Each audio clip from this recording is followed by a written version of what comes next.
اعوذ باللہ من الشیطان الرجیم بسم اللہ الرحمن الرحیم الحمدللہ رب العالمین والصلاة والسلام علی اشرف الانبیاء والمرسلین وعلی آلہ واصحابہ اجمعین برحمتک یا ارحم الراحمین۔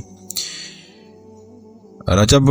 کا مہینہ جو ہے وہ شروع ہو گیا ہے اللہ تعالیٰ کے فضل و کرم سے، اور اس سلسلے میں لوگ مختلف قسم کی احادیث مبارکہ یا روایات جو ہیں ان کو شیئر کر رہے ہیں، اور ایک سوال بھی آیا ہے کہ اس حدیث کے بارے میں جو میں ابھی آپ کے سامنے پڑھنے والا ہوں کہ یہ بتا دیجئے کہ یہ حدیث مبارکہ کی حیثیت کیا ہے، اور رجب کے مہینے کے اندر جو مختلف قسم کے خاص طور پر اعمال کیے جاتے ہیں ان کی کیا حیثیت ہے۔ سب سے پہلے یہ بات سمجھ لینی چاہیے کہ رجب کا مہینہ جو ہے یہ اسلام کے اندر جو 4 حرمت والے مہینے ہیں جنہیں حرام مہینے کہا جاتا ہے، ان کی عزت اور شرف کے پیش نظر وہ بڑے محترم مہینے ہیں، ان میں سے یہ ایک مہینہ رجب کا مہینہ بھی ہے۔ 3 مہینے تو یہ لگاتار ہیں جن کے اندر جو ہے وہ ذی قعد ہے، جس کے اندر جو ہے وہ حج کا مہینہ ذی الحجہ ہے، اور محرم الحرام ہے، اور یہ مہینہ جو ہے یہ رجب ہے، یہ 4تھا مہینہ ہے۔ تو سب سے پہلی بات تو یہ ہے کہ قرآن حکیم کے اندر بھی اللہ رب العزت نے سورہ توبہ کے اندر یہ بات بیان فرمائی ہے کہ 12 مہینے جو ہیں وہ اللہ تعالیٰ نے ایک سال میں رکھے ہیں، اور یہ اس وقت سے ہی اللہ رب العزت نے یہ رکھے ہیں جب سے زمین اور آسمان کو پیدا کیا ہے، اور اس میں 4 مہینے جو ہیں یہ حرمت والے ہیں، عزت والے ہیں، احترام والے ہیں۔ ان کی عزت اور احترام کا تقاضا یہ ہے کہ کوئی بھی مسلمان جو ہے وہ باہمی طور پر بھی آپس میں ان کا احترام کرتے ہوئے کوئی لڑائی یا جھگڑا نہیں کرے گا، اور اسی طرح ہی مسلمان جو ہیں وہ جنگ میں پہل نہیں کریں گے، اس مہینے کے اندر لڑائی نہیں ہوتی۔ لیکن اگر کوئی ایسا دشمن ہے جو اس کی حرمت کا خیال نہ رکھے اور آپ پر حملہ کر دے تو پھر آپ جو ہے وہ دفاع کا حق رکھتے ہیں۔ بہرحال یہ مسئلہ یہاں پر جو ہے وہ زیر غور نہیں ہے، لیکن میں نے ضمناً آپ کو جو ہے وہ ساتھ بتا دیا ہے۔ اب آتے ہیں ایک ایک پوائنٹ کے اوپر غور کرتے ہوئے کون احادیث کا ذرا جائزہ لیں جو رجب المرجب کے بارے میں اکثر طور پر بیان کی جاتی ہیں، اور خاص طور پر اس مہینے کے اندر کچھ اعمال ان کے ساتھ جو ہیں وہ جوڑے گئے ہیں، تو ان احادیث کا جائزہ لیا جائے۔ یہ ایک حدیث مبارکہ بیان کی جاتی ہے، رجب اللہ کا مہینہ ہے، شعبان میرا مہینہ ہے، اور رمضان میری امت کا مہینہ ہے۔ جس نے رجب کے 2 روزے رکھے اس کے لیے دگنا اجر ہے، اور ایک گناہ کا وزن دنیا کے ایک پہاڑ کے برابر ہے۔ یہ رجب شہر اللہ و شعبان شہری و رمضان شہر امتی فمن صام من رجب یومین فلہ من الاجر ضعفان و وزن کل ضعف مثل جبال الدنیا، اس طرح کے الفاظ ہیں۔ یہ بات ذہن میں رکھیے کہ یہ حدیث محدثین کے ہاں صحیح تو بہت دور کی بات ہے، ضعیف بھی اس کو نہیں کہا گیا، بلکہ اس کو موضوع کہا گیا ہے، یعنی کسی شخص نے اس کو جو ہے وہ گھڑا ہے۔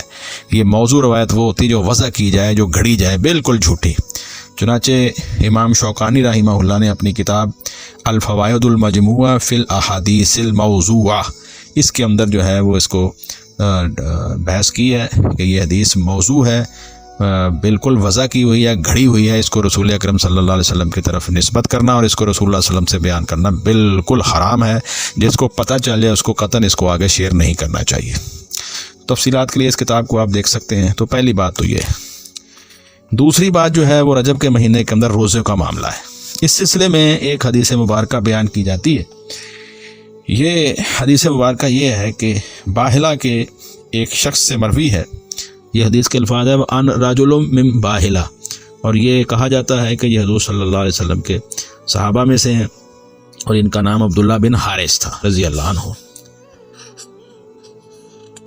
وہ نبی کریم صلی اللہ علیہ وسلم کے پاس آئے، اور انہوں نے عرض کی، یا رسول اللہ صلی اللہ علیہ وسلم، میں وہی شخص ہوں جو سال کے شروع میں آپ کے پاس آیا تھا۔ تو نبی صلی اللہ علیہ وسلم نے فرمایا کہ تم جب سال کے شروع میں آئے تھے تو تمہاری تو بہت اچھی حیات تھی، یعنی جسم تمہارا صحیح تھا، لیکن یہ تبدیلی کیسے ہوئی، یعنی تم لاغر اور کمزور محسوس جو ہے وہ دکھائی دے رہے ہو۔ تو انہوں نے کہا کہ میں جب آپ سے جدا ہوا تو صرف رات کو کھانا کھاتا تھا اور دن کو میں روزہ رکھتا تھا۔ تو آپ صلی اللہ علیہ وسلم نے فرمایا کہ کیوں اپنے آپ کو تم نے عذاب دیا؟ پھر آپ نے فرمایا کہ تم صرف شہر صبر یعنی رمضان کے پورے روزے رکھا کرو، اور ہر ماہ ہر مہینے کے اندر 1 دن کا روزہ رکھ لیا کرو۔ تو انہوں نے عرض کی کہ کچھ آپ زیادہ کی اجازت دے دیجئے، مجھ میں قوت زیادہ ہے۔ تو آپ نے فرمایا اچھا چلو پھر 2 دن کے روزے رکھ لو۔ تو پھر اس نے عرض کی کہ میرے پاس جو ہے مزید اجازت دیں، میرے پاس طاقت جو ہے وہ قوت زیادہ ہے، اللہ نے مجھے جسمانی طور پر صحت مند بنایا۔ تو فرمایا کہ پھر تم ایسا کرو کہ حرمت والے مہینوں میں روزے رکھو اور ترک کرو، یعنی حرمت والے مہینوں کے اندر روزے رکھ لیا کرو اور باقی مہینوں کو ترک کر دو۔ اچھا، یعنی رمضان المبارک کے بعد جو حرمت والے مہینے ہیں 4، ان کا خیال رکھو اور ان کے اندر جو ہے وہ روزے رکھ لیا کرو۔ 3 مرتبہ یہی الفاظ حضور صلی اللہ علیہ وسلم نے کہے اور اپنی 3 انگلیوں کے ساتھ اشارہ کیا کہ انہیں اکٹھا کیا اور پھر ان انگلیوں کو چھوڑ دیا۔ یعنی آپ نے اشارہ کرنے کا مقصد یہ تھا کہ ان مہینوں کے اندر جو رمضان المبارک کے روزے تو آپ پورے رکھیں گے، اور پھر سال کے اندر جو حرمت والے مہینے ہیں 4، ذوالقعدہ، ذوالحجہ، محرم اور رجب، اس کے اندر آپ اس طرح روزہ رکھیں گے کہ 3 دن جو ہیں وہ آپ روزہ رکھیں گے اور 3 دن چھوڑیں گے۔ 3 انگلیاں جو آپ نے پہلے ایک دفعہ اکٹھی کی، پھر 3 انگلیوں کو کھول دیا، تو اس کا مطلب ہے کہ 3 دن جو ہیں وہ آپ پہلے اکٹھا روزہ رکھیں اور پھر 3 دن جو ہیں وہ ان کو چھوڑ دیں۔ اس حدیث مبارکہ کو امام احمد نے، امام ابو داؤد نے، امام ابن ماجہ اور امام بہقی رحمہ اللہ نے، اور ایک سند کے اندر امام نسائی رحمہ اللہ نے بھی اس کو بیان کیا۔ اب جہاں تک اس حدیث مبارکہ کی سند کا تعلق ہے، یہ جو میں نے ابھی آپ کے سامنے حدیث بیان کی ہے، تو اس میں رجب کے مہینے کو روزوں کے اعتبار سے خاص کرنا یہ بالکل نہیں ہے۔ اس کے اندر جو ہے وہ سارے ہی حرمت والے مہینے آ گئے، لیکن یہ حدیث مبارکہ جو ہے اس کی سند کے اندر شدید ضعف ہے۔ پہلا اس کے اندر ضعف تو یہ ہے کہ اس کی سند کے اندر جو ہے وہ ایک راوی ہے جس کا نام ہے ابی مجیبہ الباہلی۔ اس کے بارے میں یہ کہا جاتا ہے کہ یہ مجہول ہے، اس کے بارے میں کوئی حالات جو ہیں وہ حدیث کی کتابوں کے اندر واضح، جو راویوں کے بحث ہوتی ہے اسم الرجال کی کتابوں کے اندر حالات نہیں ہیں، تو یہ مجہول راوی ہے، اس کا کوئی پتہ نہیں ہے کہ یہ کون شخص ہے۔ دوسری بات یہ ہے کہ یہ روایت بیان کر رہا ہے ان ابی ہی او ان امی ہی، کبھی کہتا ہے کہ اپنے باپ سے اور کبھی وہ کہتا ہے اپنے چچا سے، یعنی اگر یہ آدمی جو ہے وہ واقعتاً ہی وہ جو حدیث مبارکہ کے اندر الفاظ آئے ہیں راجل من باہلۃ، اور وہ حضرت عبداللہ بن حارث ہیں اور یہ ان کا بیٹا ہے، تو پھر اس کو تو اشکال نہیں ہونا چاہیے اپنے باپ سے روایت کرتے ہوئے۔ کبھی یہ کہتا ہے کہ میں اپنے باپ سے یہ روایت کرتے ہیں اور کبھی وہ کہتا ہے کہ میرے چچا وہاں گئے تھے۔ تو پہلی بات تو یہ ہے کہ اس کے خود اپنے حالات جو ہیں وہ جو ہے صحیح طریقے سے معروف نہیں ہے، اور دوسرا اس کا یہ کہنا کبھی اپنے باپ کی طرف نسبت کسی سند کے اندر اور کسی کے اندر جو ہے وہ اپنے چچا کی طرف، تو اس اعتبار سے محدثین نے اس روایت کو جو ہے وہ ضعیف قرار دیا ہے۔ چنانچہ اس سلسلے میں آپ کے سامنے جو ہے وہ یہ حدیث مبارکہ پڑھ دی ہے، اور اس کے اندر خاص طور پر جو ہے وہ جو حرمت والے مہینے ہیں ان کے طرف اشارہ ہے۔ لیکن کچھ محدثین کا خیال یہ ہے، جیسا کہ امام بغوی رحمہ اللہ ہیں یا دوسرے اسی طرح ہی امام منذری رحمہ اللہ ہیں، اور ان کا خیال ہے، اور اسی طرح ہی شاید امام شوکانی رحمہ اللہ بھی اس طرف گئے ہیں کہ اس کی جو سند ہے یہ متصل ہے، اور یہ سند جو ہے یہ جید ہے، یعنی اس کو ہم یہ کہہ سکتے ہیں کہ بہت ضعیف نہیں ہے، لیکن کم از کم یہ ہے کہ یہ اتنی ضرور ہے کہ اس کے اوپر اعتماد کیا جا سکتا ہے، یعنی یہ صحیح اور حسن تو نہیں ہے لیکن جید سند اس کو کہا ہے۔ تو بہرحال اگر اس روایت کو مان لیا جائے صحیح، تو پھر اس سلسلے میں یہ ہے کہ آپ روزے رکھیں گے رمضان المبارک کے بعد، نفلی روزے جو ہیں وہ رکھیں گے حرمت والے مہینوں میں، اور اس کے اندر رجب کا مہینہ کوئی خاص نہیں ہے بلکہ اس کے اندر دوسرے مہینے بھی شامل ہو جائیں گے۔ لیکن زیادہ غالب گمان یہ ہے کہ اس کی سند درست نہیں ہے، یہ ضعیف حدیث ہے۔ اب آ جائیے ایک حدیث مبارکہ جس کو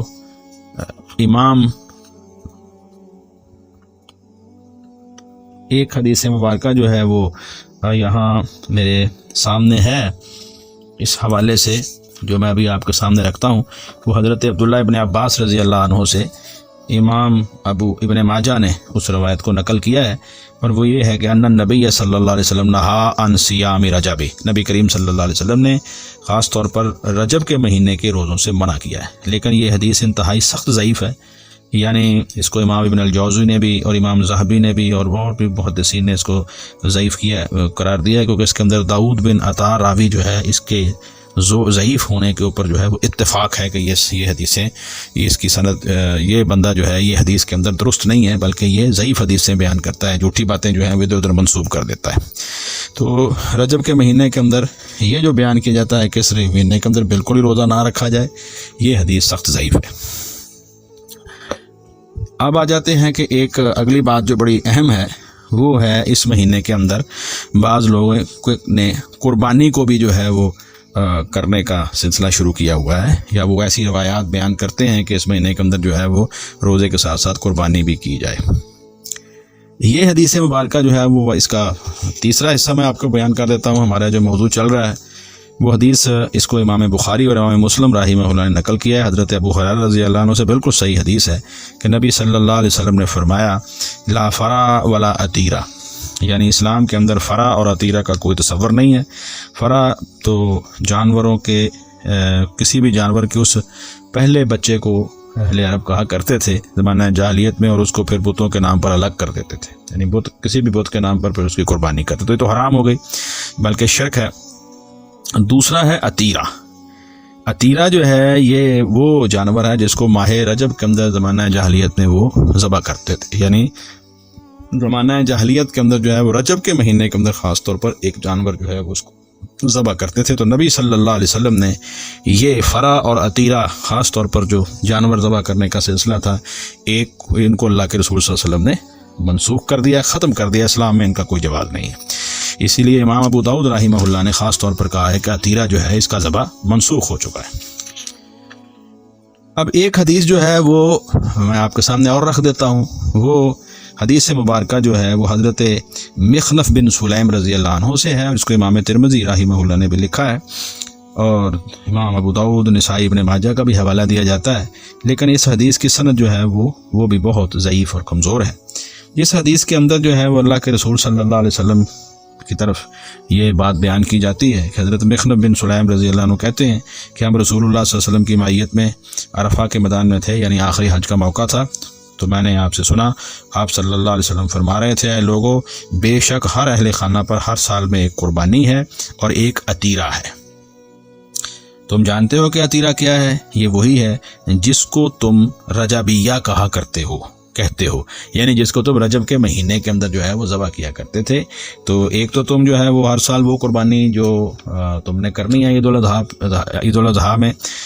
ہم قربانی کرتے ہیں، ایک وہ قربانی ہے، اور اس کے علاوہ تم نے عتیرہ بھی کرنا ہے۔ اور یہ عتیرہ جو ہے اس کی وضاحت کرتے ہوئے اللہ کے رسول صلی اللہ علیہ وسلم نے فرمایا کہ اس کو رجبیہ کہتے ہیں۔ چنانچہ امام ترمذی رحمہ اللہ نے خود ہی اس کے اوپر بحث کرتے ہوئے لکھ دیا ھذا حدیث غریب ضعیف الاسناد، یعنی یہ حدیث ثابت نہیں ہے، غریب ہے، ضعیف ہے، بہت کمزور ہے۔ اور امام ابو داؤد رحمہ اللہ نے تو یہاں کہہ دیا ہے کہ عتیرہ کا حکم تو منسوخ ہو چکا ہے، یعنی متفقن علیہ حدیث جو صحیح بخاری اور صحیح مسلم کی ہے اس کے اندر تو اللہ کے رسول صلی اللہ علیہ وسلم نے اس کو منسوخ کر دیا ہے، تو اب اس کے مقابلے کے اندر کسی ضعیف حدیث کی کوئی حیثیت نہیں ہے۔ تو یہ ہے وہ مختلف موضوعات جو رجب کے مہینے کے بارے میں تھے اور میں نے وضاحت کر دی ہے۔ ایک بات اب میں ذرا اس کا خلاصہ آپ کے سامنے بیان کر دوں، وہ یہ ہے کہ یہ جو حدیث مبارکہ عام طور پر شیئر کی جا رہی ہے، رجب اللہ کا مہینہ ہے، شعبان میرا مہینہ ہے، رمضان میری امت کا مہینہ ہے، یہ روایت تو بالاتفاق موضوع ہے، جھوٹی ہے، گڑی ہوئی ہے۔ دوسری بات، وہ روایت جو میں نے ابھی آپ کے سامنے رکھی ہے کہ اللہ کے رسول صلی اللہ علیہ وسلم کے پاس باہلا کے ایک جو ہے وہ تشریف لائے ایک شخص، اور انہوں نے آ کر جو ہے وہ اللہ کے رسول صلی اللہ علیہ وسلم کے سامنے پیش ہوئے، تو آپ نے فرمایا کہ تم تو اچھے خاصے صحت مند تھے اور اتنے کمزور کیسے ہوگا؟ تو انہوں نے اپنا بیان کیا کہ میں نے مسلسل جو ہے وہ یہ سلسلہ شروع کیا ہوا، رات کو کھانا کھاتا ہوں، دن کو روزہ رکھتا ہوں۔ تو اللہ کے رسول صلی اللہ علیہ وسلم نے فرمایا کہ تمہیں کس نے یہ حکم دیا کہ اپنے آپ کو جو ہے وہ عذاب دو؟ تم بس رمضان المبارک کے روزے رکھا کرو، اور اس کے بعد جو ہے وہ ایک دن کا روزہ رکھ لیا کرو، یا پھر 2 دن کے روزے رکھ لو۔ پھر آپ نے جو ہے وہ ان کو یہ بھی کہا کہ 3 دن کے روزے جو ہے اس کی بھی اجازت ایک حدیث میں دے دی،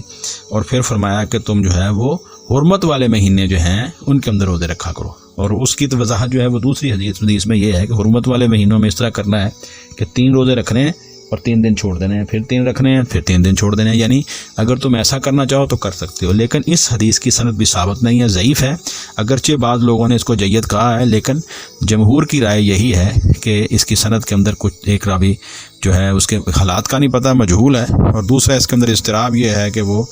کبھی باپ سے اور کبھی جو ہے وہ چچا سے بیان کر رہا ہے۔ اس سے نظر آ رہا ہے کہ یہ حدیث جو ہے یہ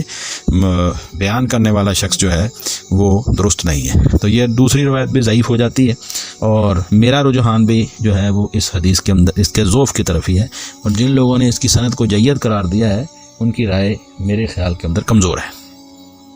تیسری بات یہ جو کہی گئی ہے، جو مخنف بن سلیم رضی اللہ عنہ کی روایت تو میں نے ابھی ترمذی کے حوالے سے بیان کر دیا، جس میں آپ نے فرمایا کہ ہر سال قربانی ہے اور ایک عطیرہ بھی ہے، یعنی رجب کے مہینے کے اندر جو تم جانور کرتے اس کو ذبح کرو۔ یہ روایت سنداً ضعیف ہے اور یہ حکم منسوخ ہو چکا ہے۔ ویسے ہی جب یہ روایت ہی جھوٹی ہے، صحیح نہیں ہے، بہت ضعیف ہے، امام ترمذی نے رحمہ اللہ نے بھی کہہ دیا ہے، اور یہ صحیح حدیث یعنی صحیح بخاری اور صحیح مسلم کی متفق علیہ روایت جو ہے، جس کو سیدنا ابو ہریرہ رضی اللہ عنہ نے بیان کیا ہے کہ اللہ کے رسول صلی اللہ علیہ وسلم نے فرمایا کہ فرا اور عطیرہ دونوں اسلام کے اندر ان کا کوئی تصور نہیں ہے۔ نہ آپ لوگ جو ہیں وہ کسی جانور کے پہلے بچے کو خاص طور پر جو ہے وہ جس طرح اہل عرب مشرکین جو ہے اس کو چھوڑ دیتے تھے کہ پہلا جانور ہے اس کو کسی خاص بت کے نام پر ذبح کیا جائے گا، وہ تو ویسے ہی حرام ہے اسلام کے اندر اور بہت بڑا شرک ہے، کیونکہ قربانی صرف اور صرف اللہ رب العزت کی ذات مبارکہ کے علاوہ کسی کی طرف سے نہیں کی جا سکتی، کسی کی اللہ کے نام کے علاوہ کسی اور کے نام پر ذبح نہیں کیا جا سکتا۔ اور عطیرہ وہ جانور ہے جس کو ماہ رجب کے اندر وہ ذبح کرتے تھے، تو مشرکین کے اس عمل کو بھی اللہ کے رسول صلی اللہ علیہ وسلم نے منسوخ قرار دے دیا ہے۔ تو اب خلاصہ کلام یہ ہے کہ رجب کے مہینے کے اندر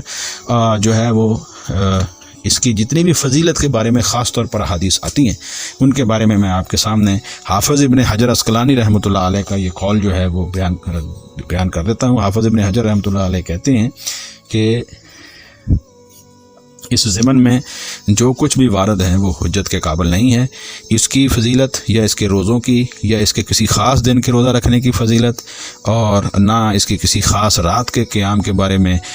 جو بھی احادیث بیان کی جاتی ہیں، کوئی بھی صحیح نہیں ہے، کوئی بھی حجت کے قابل نہیں ہے۔ ٹھیک ہے جی، یہ ساری بات انہوں نے کر دی۔ حافظ ابن حجر رحمۃ اللہ علیہ نے فرمایا کہ اس مہینے کے اندر روزے رکھنا، اس کے سارے مہینے کے روزے یا خاص دن کا روزہ یا کسی خاص رات کے اندر قیام کرنے کے بارے میں، اور اسی طرح یہ جو قربانی کے بارے میں جو ہے، یہ سارے کے سارے حکم، کوئی بھی حدیث اس کے اندر جو ہے وہ حجت نہیں ہے۔ اور حافظ ابن حجر رحمۃ اللہ علیہ نے خاص طور پر اس کے مہینے کے روزوں اور اس مہینے کے اندر جو ہے وہ خاص طور پر رات کے قیام کا جو تذکرہ کیا ہے، اس کو انہوں نے کہا ہے کہ یہ ساری احادیث جو ہے وہ قابل حجت نہیں ہے، سخت ضعیف ہے، اور کوئی بھی حدیث جو ہے وہ حضور صلی اللہ علیہ وسلم سے صحیح ثابت نہیں ہے۔ لیکن اب یہ چونکہ حرمت والے مہینوں میں سے آتا ہے، تو جس روٹین کے ساتھ کوئی آدمی جو ہے، اگر کوئی آدمی نفلی روزوں میں سے ہر مہینے ایک روزہ رکھتا ہے تو رجب میں بھی ایک روزہ رکھے، اگر وہ 3 روزے رکھ رہا ہے تو 3 روزے رکھے، اور اگر وہ جو ہے وہ راتوں کا قیام کر رہا ہے وہ اسی طرح کرے جیسے رجب کے مہینے میں کرنا ہے۔ تو اس اعتبار سے، اور باقی یہ حرمت والے مہینوں میں سے ہے، اس میں کوئی شک نہیں ہے، اور یہ 12 مہینوں میں سے 4 وہ مہینے ہیں جن کے اندر جو ہے وہ اسلام کے اندر جن کی بہت زیادہ فضیلت ہے، اس کے اندر عظمت ہے، احترام ہے، اور یہ حرمت والے مہینوں میں سے ہے۔ تو حرمت والے مہینوں کے اندر جو ہے وہ خاص طور پر اگر آپ کوئی بھی عمل کریں گے، چاہے وہ نفلی عمل ہو چاہے وہ فرضی عمل ہو، تو اس کے اجر کے اندر لا محالہ اللہ رب العزت کی طرف سے جو ہے وہ اضافہ کر دیا جائے گا انشاءاللہ العزیز۔ تو جو روٹین سے آپ عبادت کر رہے ہیں اس کو جاری رکھیں، اور اس طرح کی ضعیف روایات جو ہیں ان کو آگے شیئر نہ کریں، اور خاص طور پر وہ پہلی حدیث جو کہ میں نے کہا ہے کہ موضوع اور جھوٹی اور گھڑی ہوئی ہے، اس کو بالکل شیئر نہ کیا جائے۔ جزاکم اللہ خیر، اللہ تعالیٰ ہمیں صحیح معنوں میں دین سمجھنے اور اس پر عمل کی توفیق عطا فرمائے۔ اور ایک بات یاد رکھیے کہ ہمارے پاس نبی اکرم صلی اللہ علیہ وآلہ وسلم کی سنت مبارکہ پر عمل کرنا پوری امت کے لیے ضروری ہے۔ قرآن مجید بار بار حکم دے رہا ہے کہ اللہ تعالیٰ کی اطاعت کیجیے اور اللہ کے رسول صلی اللہ علیہ وسلم کی اطاعت کیجیے۔ تو اللہ کے رسول صلی اللہ علیہ وسلم کی اطاعت یہ ہے کہ آپ کی صحیح حدیث جیسے ہی ہمارے پاس آ جائے، ہم من وعن اس کو قبول کر کے اس پر عمل کرنے کی کوشش کریں، لیکن بشرطے کہ وہ حدیث صحیح ہو، اور صحیح حدیث کے لیے جو ہے اس کی سند پہ غور کیا جاتا ہے، اور محدثین نے بہترین اصولوں کے تحت ان کو پرکھا ہے، کھرے اور کھوٹے کو الگ الگ کر دیا ہے، اور جس کے اوپر جو ہے وہ محدثین کا بڑے بڑے ائمہ محدثین، اور خاص طور پر ان کے اندر امام مالک ہیں، امام احمد ابن حنبل ہیں، امام بخاری ہیں، امام مسلم ہیں، ابن ماجہ ہیں، نسائی ہیں، ترمذی ہیں، اور امام ابو داؤد رحمہ اللہ اجمعین۔ میں نے چند ایک نام آپ کے سامنے لیے ہیں، اور باقی بھی ائمہ حدیث موجود ہیں۔ تو ان کے نزدیک اگر یہ کوئی چیز جو ہے وہ ثابت نہ ہو تو وہ رسول اکرم صلی اللہ علیہ وسلم کی طرف منسوب نہیں کرنی چاہیے، ہاں البتہ صحیح حدیث کے اوپر عمل کرنا چاہیے۔ جزاکم اللہ خیر، السلام علیکم ورحمۃ اللہ وبرکاتہ۔